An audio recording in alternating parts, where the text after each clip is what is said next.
राम राम दिले के देवे राम राम सोनाइते बातोरी दिले के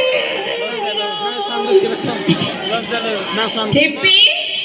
মই ঢেপি ইমানকৈ মাতি আছো তথাপি মাতা নাই কিয় নামাতোতো তোক একেবাৰে কোনে কথা ঢেপি ঢেপি কৰি এটা পাৰি আহিবা দিছি তোক তই আগৰ পৰা ঢেপি বুলিহে জানো আজি বাৰু ঢেপি বুলি নামাতি তোক কি বুলি মাতিম কচোন মোৰ নাম গোলাপী বুলি তই নাজানা নেকি কালিও মোক চাবা আহিছে সিহঁতক মই মোৰ নাম গোলাপী বুলি কৈছোঁ আজি যদি মোৰ নাম ঢেপি বুলি শুনে বেয়া নাপাব নেকি আচল কথা সেইটোহে সেইবাবে বোধ তই একেবাৰে বিয়াৰ নাম গাই গাই নিজকে পাহৰি আছিলি নহয় বাৰু গোলাপী তইনো বাৰু এতিয়াই বিয়া হবিনে বিয়া নহৈ পেলাই তহঁতৰ নিচিনাকৈ ঘৰতে বয়সতে বুঢ়ী হৈ থাকিব লাগে নেকি তেতিয়া পাৰে ৰাইজত তিৰি হাইভা মই বুঢ়ী হৈ আছো বুলি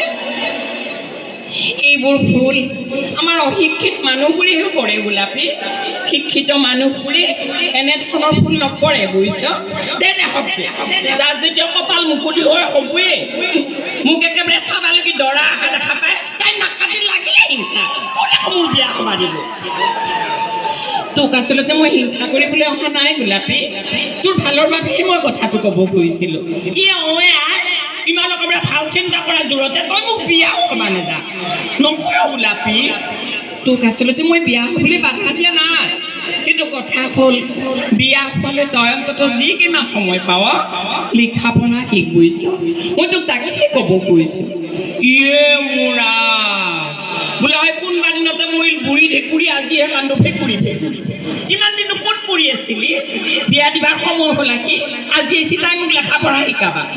নালগৈ দে এতিয়া আৰু এই বুঢ়া বয়সত লেখা পঢ়া শিকি চিঠি মাৰা খালাখান নাখালাওঁ দে নকয় গোলাপী লিখা পঢ়া শিকি তই চিঠি মাৰিব নালাগে কিন্তু তই অন্ততঃ অলপ জনা বুজা হৈ ল বুজিছনে নহ'লে চাচোন গোলাপী তই বিয়া হৈ এখন নতুন ঘৰলৈ ওলাই যাবি তাত নতুন ঘৰ নতুন ঠাই নতুন পৰিচয় তাতকৈ ডাঙৰ কথা কি জানা 18 বছৰ তলত যদি ছোৱালী বিয়া হয় নহয় আইনমতে দণ্ডনীয় তই জেইলো কাটিব লাগিব পাৰে গতিকে সেইবাবেই কৈছোঁ গোলাপী তই অন্ততঃ বিয়া হোৱালৈ যিকেইমাহ সময় পাৱ লিখা পঢ়া শিক নহ'লে তই বহুত অসুবিধাত পৰিব লাগিব তাতকৈ ডাঙৰ কথা হ'ল তই বিয়াৰ পিছত সন্তানৰ মাতৃ হ'ব লাগিব সন্তানক প্ৰথম শিক্ষা দিবলৈ হ'লে মাতৃগৰাকীৰ শিক্ষাৰ বৰ প্ৰয়োজন মই সেইবাবেই কৈছোঁ বিয়াৰ আগতে তই যিকেইমাহ সময় পাৱ লিখা পঢ়া শিক নহ'লে তই বহুত লাজত পৰিব লাগিব মোৰা